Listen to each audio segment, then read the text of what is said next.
everyone. In today's tutorial, I will show you how to resize area and fit to one page in Excel 2010 or later versions. When you print a worksheet, its content may overflow one page and you have to print the overflowing columns or rows in a second paper.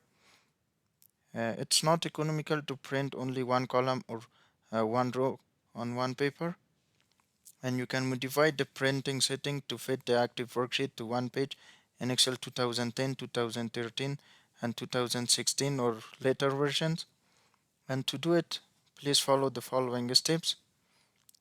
Click the File tab, click Print.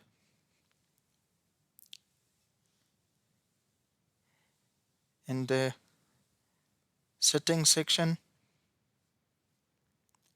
click the No Scaling drop-down list and select the Fit Sheet on one page.